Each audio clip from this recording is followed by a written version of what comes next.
Hello, hello. Welcome on into another episode of the Whiskey Crusaders. I'm Will. I'm Sarah. And I'm Matt. On this week's episode, we're talking about Cambus and a 29-year-old single grain Scotch. Be sure to hit that like and subscribe button and click that notification bell. Matt, why don't you tell us a little bit about this? All right, so we got this cool, pretty Cambus 29-year single grain Scotch. It's 44.6 hogs refill. This is donated by our buddy Sam over at Saints. He's got his own little YouTube channel there. Very nice time. He has all sorts of cool guests, but his St. Tormo Spirits, or however the hell he pronounces it, I cannot remember how to pronounce. If you guys remember, you can tell me how to say it right now. Is that the proper way to pronounce his name? I don't know. Down in the comment section. You tell us. I'm pretty sure it's St. Tormo Spirits, but, you know, he's got to pick hard words for people like me. Yeah. Don't know hard words. Anyway, so this is It's a really independent... funny to listen to you try. Yes, hilariously funny. Anyway, this is cask strength at 44.6, so that's a pretty low cask strength for a Scotch. Wow. It's made by Sovereign, which is an independent bottler owned by Hunter Laing. Yeah, I've never heard of them either, but it's made for K&L Wines out in California, so cool. So the specific brand is only bottles stuff between 25 and 50-year single grains. So they're all single cask strength, natural color, so that's a pretty cool. I want to be on that line and work for that company. Let me work on that line. That sounds great. Yes, please. All right, it is refill Hogshead, and it was distilled in September of 1988, bottled in July of 2018. It is 29 years and 10 months. That is some seriously old single grain. There are only 266 bottles in this run. So Hunter Laing, let's talk about who that is. That is one of the not newer companies. Like, they started doing stuff not as Hunter Laing. Hunter Laing itself didn't come out until 2013. But they've been in the business for over 50 years. He started with his father, who had a blending business in Glasgow in 1949. And he started the business in 1964. His name is Stewart. And so they might know just a little bit about Scotch. So actually what these guys do is they take and they buy the new make from the distilleries, either age it at their warehouse or at their own warehouse, depending. They have a huge warehouse. They go, one of the ones they bought out is like 14,000 casks. So they have a tremendous amount of old whiskey from old closed ones. But anyway, they also own this place called Ardnahoe. They're building that distillery that, you know, started making spirit, but there's no whiskey yet because they're not 3 years old, so they can't have any Scotch technically yet. So there's those guys. So let's talk about what actual Cambus is. Cambus started in 1806, so it's one of the older distilleries, and it made malt whiskey until 1836, and that changed over to grain when they installed one of the Robert Stein Stills, which is the early one's predecessors to the Coffey Stills, which they got in 1851. And at that point in time, there was this big, huge debate, obviously, later on, that they eventually win about whether grain whiskey is actually whiskey or not, which they won in 1988 as they got a royal commission to decide that. The other thing is this is one of the founding people of DCL, which is obviously now Diageo, which basically, when they started in the 1870s, basically wanted to put a monopoly on Scotch and screw us all. So, yay! Okay. So, the distillery burned down in 1914, was reopened in 1937, closed until 44, and then reopened up back. And after that, they made a bunch of stuff until the 60s, and then they started producing other weird crap like CO2 processing, gin. Then they started having byproducts for farms. I know weird crap goes on at this place.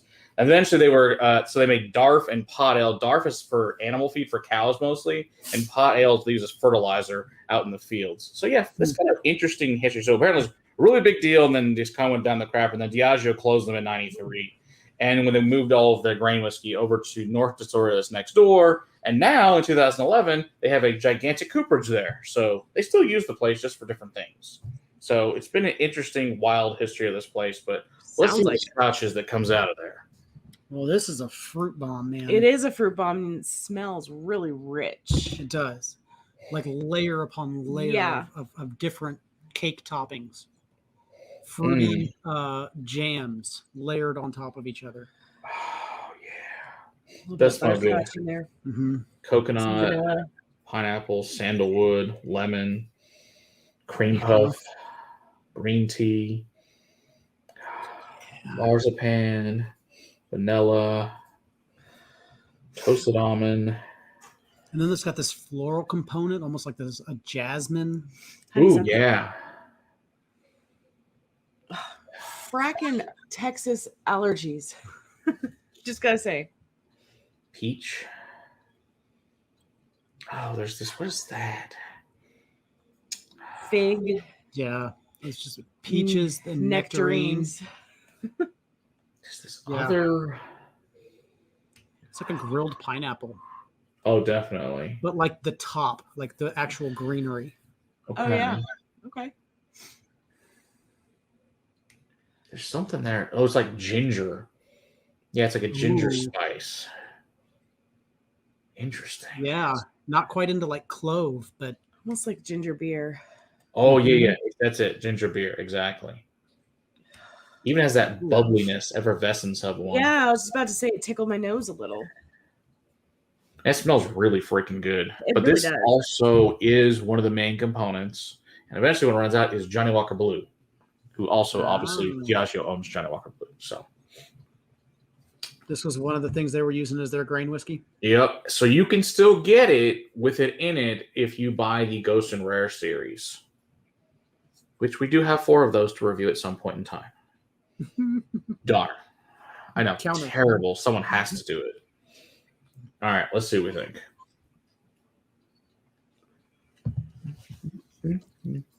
Oh, it's rich. That's really rich and oily. And super fruity. Oh yeah. Major coconut. Wow. That's like damn near pina colada levels. It's got a really nice warming finish too. Mm-hmm. For That's being like a such a 44? low cask strength. Yeah. Mm-hmm. Oh, Oh, more and cream it puff. envelops on your palate as well. Like, I'm not getting a growing here like I get a Kentucky Hug from like 120 proof. Mm-hmm. After I swallow Wow. it, I got a growth and a swelling within my mouth. That's what I got. And Yep. just all the flavors that just are showing up well after I swallow it. And see, it grows for me like right here, Mm. right at the base of my neck. It doesn't really grow further beyond that, but it grows right here. And so for me, it doesn't grow down here. It stops. It grows right here. And then it kind of, that warming feeling up my throat. I can get what you're saying about the mouthfeel, but it's not so much there for me. But it is very viscous and covering. Mm. Yeah, it's got a lot of vanilla and pineapple and that ginger and pear and peach and Mostly butterscotch honey. sweet, Effervescence. but a little bit of a sour component, a little bit of a tart component as well in there. Could be Not some of the off-putting, but could be the fruit. uh-huh. There's a lot of tart fruit. Yeah, I'd say it's the fruit. It's got black pepper, even a little mint on there, peppermint. Mm. It's got so much coconut though. Mm-hmm. It is. That's probably like the most Oh, coconutty Scotch thing we've ever had. yes, I agree. I'm telling you, it's like a damn pina colada. It's right up front, and so Mhm. it kind of lingers through the rest of the mouthfeel. But that's like the first thing I get when I take a sip is the coconut. Yeah. And I mean, I like coconut flavor things. I get coconut and then grilled pineapple. Uh-huh. You know, then that char, a Mhm. little bit of that char kind of shows up Yeah. in here. Yeah, I like it. That's I think it's really, really tasty, good. tasty. Yeah, the it's best really part good. is I looked it up. This thing was only $90, so that's a hell of a deal for a 29-year single Scotch. Seriously. Single grain Scotch. Yeah, it's a really good deal. For real. I'd Yeah. pick up one of those. Yeah, that's Absolutely, I think it's delicious. oh yeah. I did look when I was looking. I found a signatory if we can ever find it. That's also like 29 years, but like 120 proof. I'd love to try Ooh. that and see if we Yeah. you know, how that is to compare. So I'll save the rest of this if we ever do find that to compare it. Heck yeah. Most definitely. Yeah, this Alright. is good. Thanks, Sam, for sharing this with us. Yeah. Appreciate Sam, you're awesome. I think it's Sanctorum of Spirits. That's what it is. it. I hope that's right, Sam. Finally, all it took was drinking some whiskey. That's right. It's good. All right.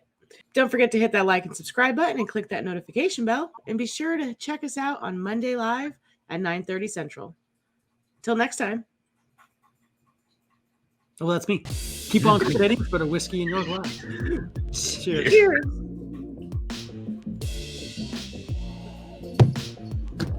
We're all doing a great job today.